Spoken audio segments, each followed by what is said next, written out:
Bagaimana kabarnya hari ini? Baik. Baik. Bagaimana? Tadi sudah sarapan? Sudah. Sudah makan apa? Nasi. Makan nasi, makan kue. Jadi begini, sarapan itu penting sebab kalau kalian tidak sarapan, nanti konsentrasinya tidak ada ketika melakukan aktivitas. Jadi misalnya belajar nanti tidak konsentrasi karena pikiran ke makanan, lapar.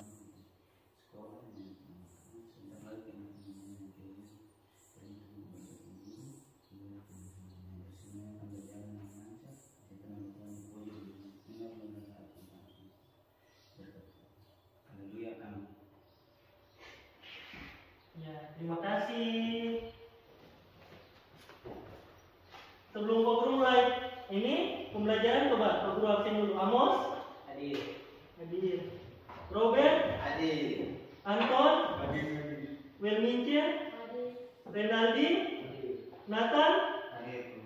Gaspar? Hadir. Ada temannya yang belum hadir? Ada. Siapa? Hah? Samuel. Siapa lagi? Itu saja. Jadi kita doakan supaya pertemuan berikutnya Samuel ataupun teman-teman yang lain bisa hadir di sekolah. Jadi kita bisa belajar sama-sama ya. Oke. Coba kalau Pak Guru katakan hello, kalian jawab hai. Pak Guru katakan hai, kalian jawab hello. Coba ya. Halo. Hai. Hello. Hai. Hai. Hello. Hello, hello, hai. Hai. Hello. Hai, hai, hello. Jadi kurang konsentrasi ya. Jadi belajar itu harus konsentrasi biar bisa apa? Menerima? Iya, menerima materi pembelajaran dengan baik. Jadi nanti kalau di rumah orang tua tanya kalian belajar apa? Bisa. Oh, hari ini kita belajar tentang ini. Jangan ditanya. Misalnya kalian pergi nonton bola kan? Nah, karena cuma duduk-duduk perhatikan pertandingan ditanya. Skor berapa? 3-2. Yang cetak siapa? Tidak tahu. Jadi begitu juga dengan belajar. Jadi harus paham. Ketika selesai belajar tahu, oh saya belajar ini. Teks eksposisi adalah jenis teks non fiksi yang berisi tentang penjelasan dari suatu informasi atau pengetahuan. Teks eksposisi sendiri ditulis berdasarkan data yang diperoleh berdasarkan fakta-fakta yang benar-benar terjadi. Selain itu, teks ini menyajikan informasi dengan padat, jelas, singkat, dan tentunya akurat. Ini kuncinya berdasarkan fakta yang benar-benar terjadi. Jadi kuncinya di sini. Teks eksposisi itu pengetahuan yang berdasarkan fakta yang benar-benar terjadi. Nah, di sini strukturnya. Struktur teks eksposisi tadi, yang pertama ada pernyataan atau pendapat, yang kedua ada argumentasi, yang ketiga ada penegasan ulang pendapat. Oke, coba kita lihat. Coba perhatikan. Di sini yang pertama pernyataan, pendapat atau tesis adalah suatu pernyataan yang berisi gagasan, ide, opini, pikiran, anggapan ataupun argumentasi yang dikemukakan seseorang. Jadi di sini eksposisi itu ada pendapat atau pernyataan. Yang kedua, argumentasi berupa alasan logis dari hasil temuan fakta-fakta ciri-ciri kalimat argumentasi. Jadi di sini berisikan ide-ide, yang kedua berisikan data-data valid, resmi atau faktual, yang ketiga ditutup dengan pembahasan secara universal atau sebuah kesimpulan menyeluruh mengenai suatu permasalahan, solusi untuk menyelesaikan permasalahan tersebut.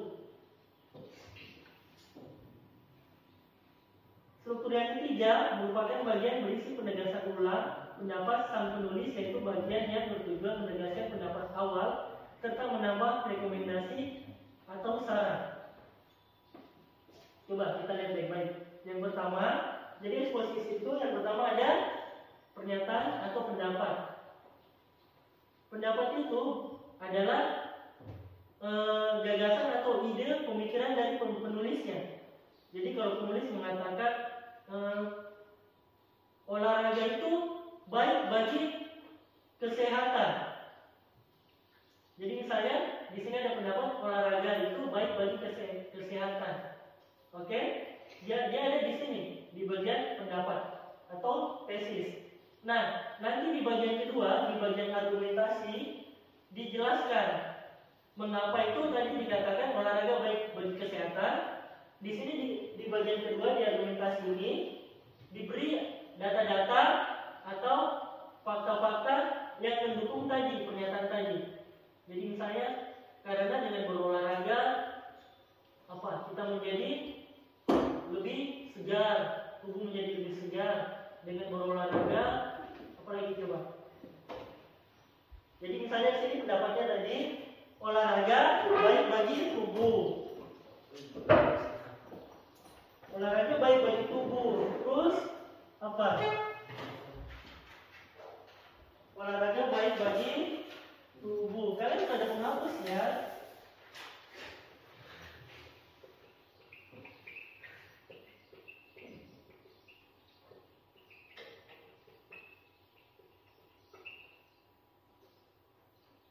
Di sini dia jadi pendapatnya, tesisnya. Oke? Jadi argumentasinya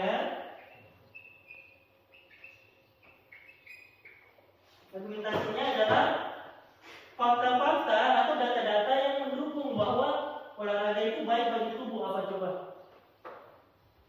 Setuju nggak? Kalau Pak Guru katakan olahraga itu baik bagi tubuh. Setuju.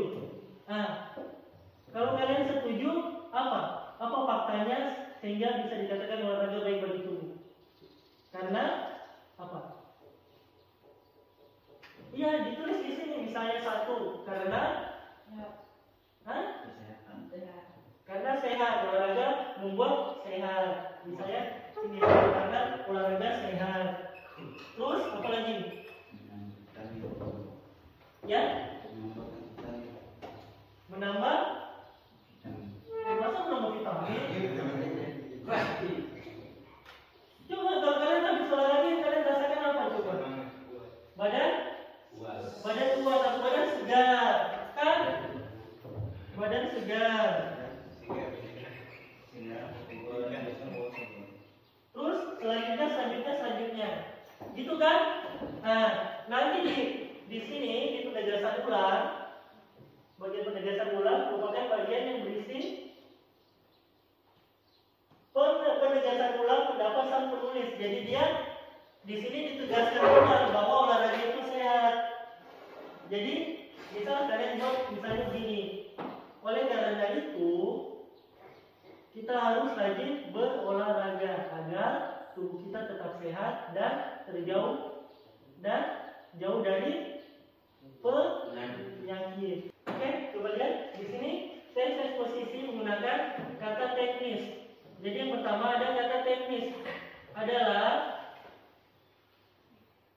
istilah atau frasa kombinasi kata-kata yang digunakan sebagai nama atau simbol yang dengan hati-hati mengekspresikan suatu konsep, proses, dan lain-lain. Yang kedua, menggunakan kata-kata yang menunjukkan hubungan penyebab untuk menyatakan sesuatu yang argumentatif. Hubungan klausatif, misalnya jika, maka, sebab, disebabkan, karena, dengan demikian, akibatnya, oleh karena itu. Menggunakan kata-kata kerja mental adalah kata yang menunjukkan kegiatan abstrak sebagai bentuk aktivitas pikiran. Kata tersebut contohnya memperhatikan, menggambarkan, mengetahui, memahami, berkeyakinan, berpikir. 3. Menggunakan kata-kata perujukan seperti menurut, berdasarkan, merujuk. Menggunakan kata-kata persuasif seperti hendaklah, sebaiknya, diharapkan, perlu, harus. Di sini Pak Guru punya LKPD. Tugas kalian berapa menit ya? 20 menit. Kalian cari struktur dan kebahasannya. Kalian tulis di kolom yang Pak Guru sudah sediakan. Tinggal tinggal ditulis ulang saja. Oke, 20 menit. Setelah itu dipresentasikan. Ya. Diisi nama.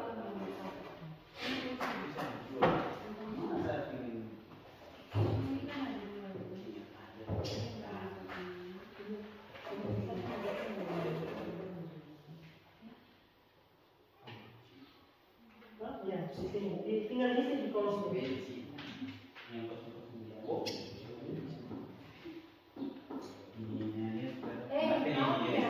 sini.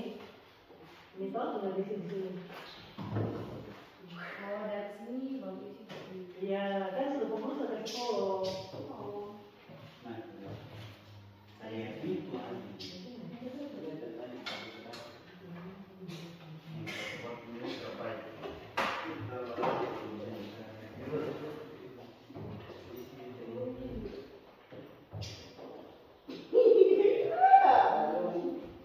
Jadi paragraf kedua sampai paragraf ke 1, 2, 3, 4, 5. Nah, oke.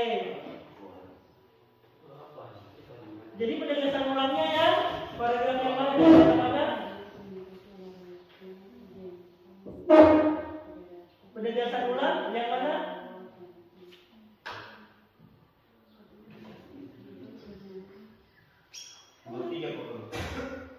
Ya, jadi ya dari kata dalam teks itu kata mana yang merupakan penegasan ulang? Paragraf mana? Dari kalimat kontrol dari diri sendiri sampai dengan penggunaan media komunikasi. Kalau tadi itu kan tugasnya kelompok. Sekarang Pak Guru punya tugas evaluasi. Ini evaluasi. Ini Pak Guru akan nilai. Jadi soalnya sebelum nomor pilihan ganda kalian kerja 10 menit. Kerja sendiri-sendiri, tulis nama, kerja sendiri-sendiri. Coba dikerja ya. Tulis nama. Nama lengkap, jangan nama Facebook. Ya, jadi nanti di rumah pelajari lagi catatan-catatannya yang tadi, dibaca lagi catatannya, dibaca lagi LKPD-nya tadi. Kalau ada yang belum dipahami, bisa tanya Pak Guru di kantor. Jadi Pak Guru Senin sampai Jumat ada di kantor. Kalau kalian mau tanya kah, mau apa, datang saja ke kantor. Oke? Mengerti ya? Nah, untuk minggu depan kita akan mempelajari tentang anekdot. Jadi tugas kalian di rumah, kalau ada pakai data, ada internet, coba cari anekdot itu apa sih? Kita bahas minggu depan. Paham ya? Ya. Untuk kesimpulan pembelajaran hari ini, Pak Guru senang, Pak Guru puas karena kalian sudah datang jauh-jauh dan ikut belajar hari ini. Jadi Pak Guru senang, tapi Pak Guru juga kurang puas soalnya masih banyak teman kalian yang belum hadir. Jadi kita doakan sama-sama biar besok mereka bisa hadir kembali di sekolah, kita bisa belajar sama-sama. Gitu ya. Ya, pembelajaran Pak Guru hari ini sampai di sini. Kita jumpa lagi hari Senin depan ya jadwal kita. Kita jumpa lagi Senin depan. Ya, sekarang kalian boleh istirahat. Terima kasih anak-anak.